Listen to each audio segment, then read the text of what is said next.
Welcome to my channel.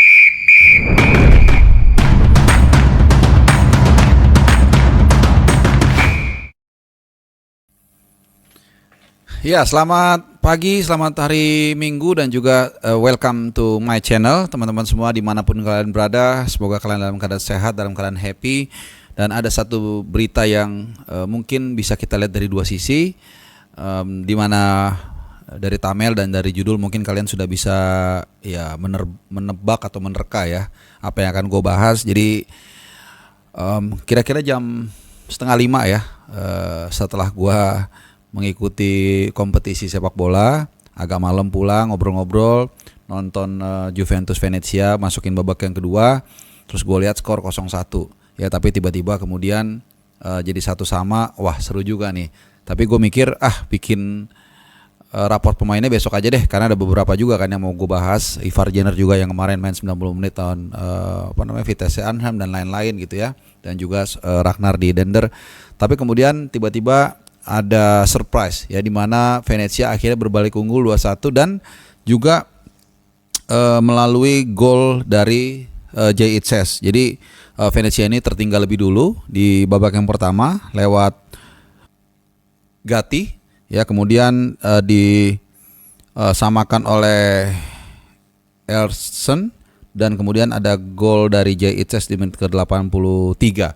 Nah, ini waktu yang begitu lama nungguin jangan sampai ada kebobolan lagi. Tapi ya seperti biasa ya, Juventus ini dari zaman dulu emang sering banget dapat penalti. Jadi ada sebuah insiden di mana ada handsball ya, tapi nggak tahu di VAR itu nggak terlalu diperlihatkan dengan jelas. Yang pasti intinya Juventus kemudian dapat penalti dan langsung dieksekusi oleh Vlahovic. Padahal gue udah langsung tadi menyiapkan thumbnail judul yang tentunya ini merupakan sejarah ya, pemain Indonesia tandukan Bang Jay Itzes atau Bang Jay menghancurkan Juventus. Tapi akhirnya gue harus membuat judulnya tandukan Bang Jay hampir dalam kurung membuat atau menghancurkan Juventus. Gol yang sangat indah dari Jay Itzes di menit ke-83.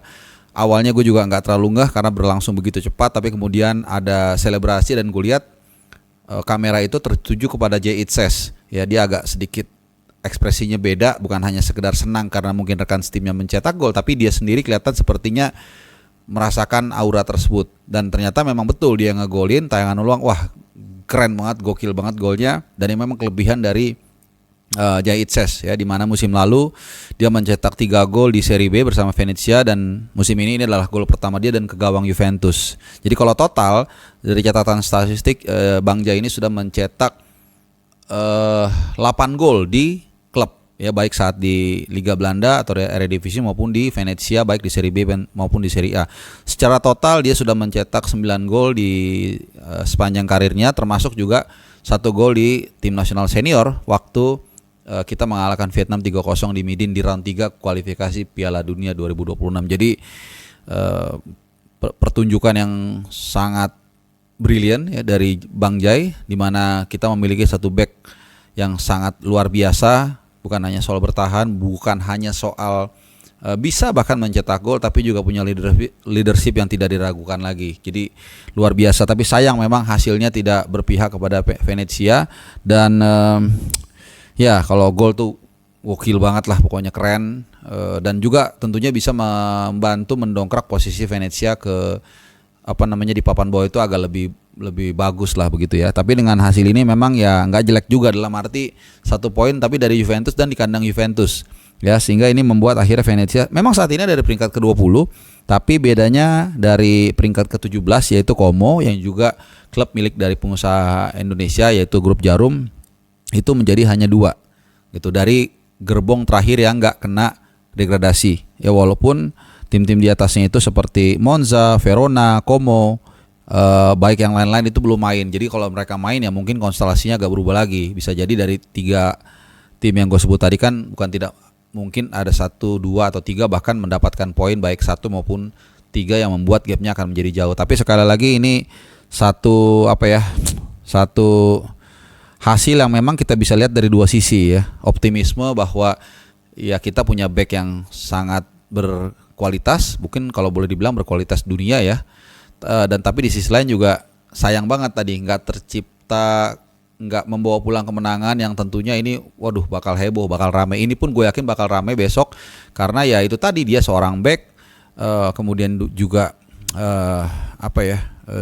dia bisa mencetak gol ya, walaupun juga kebobolan pertama itu karena kesalahan dia. Yang pasti ya gue jadi nggak langsung tidur ya karena melihat satu situasi ini yang ya gue tadi pas siap gue berdoa berharap nggak ada gol, tiba-tiba ada penalti. Ya udahlah nggak apa-apa. Yang pasti kita terus mendukung penampilan dari para pemain Indonesia yang main abroad, baik itu yang di Liga Inggris di Championship Division, ada dua yang di sana ya, Oxford United yaitu Marcelo Ferdinand, walaupun saat ini sedang berada di Vietnam untuk persiapan menghadapi Vietnam nanti malam, dan juga tentunya ada Nathan Chow yang sudah 16 kali berturut-turut nggak tampil 1 detik pun, jadi udah nggak tahu, udah lupa ya, udah terus-terusan nyatat mungkin 3,5 bulan atau 3 bulanan lah lebih mungkin dia nggak dapat minute play sama sekali. Kemudian juga ada tadi gue udah sebut Ivar Jenner yang tampil 90 menit bersama Young Utrecht tentunya saat dikalahkan Vitesse Arnhem, dan ini juga sekaligus sedikit gue tambahkan membuat peluang dia untuk bisa memperkuat tim nasional Indonesia di AFF itu semakin kecil. Dan buat gue lebih setuju dia fokus di klubnya, dan kalau setelah ini kalau gue nggak salah 1 kali lagi game week baru habis itu liburan, biarkan dia liburan.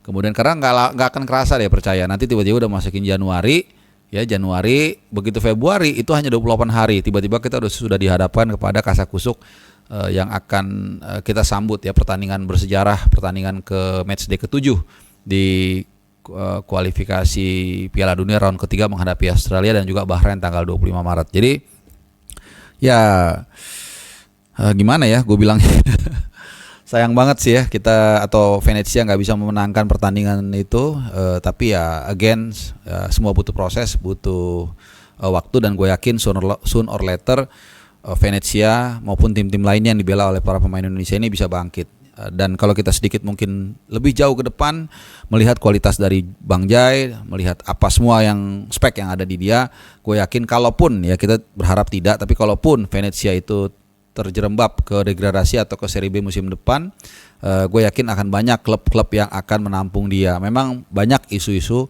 dalam beberapa minggu terakhir, ada yang sempat mengaitkan dengan Inter Milan, dengan Juventus dan lain-lain. Gue nggak mau terlalu mengangkat itu karena itu masih sangat mentah, masih gosip. Tapi gue yakin banget dengan kemampuan dia, dengan semua yang dimiliki, kalaupun Venezia degradasi, banyak klub yang siap menampung dia. Terlepas dari kehadiran dia di klub akan bisa meningkatkan exposure karena ya militansi fans kita yang pasti akan banyak langsung follow, langsung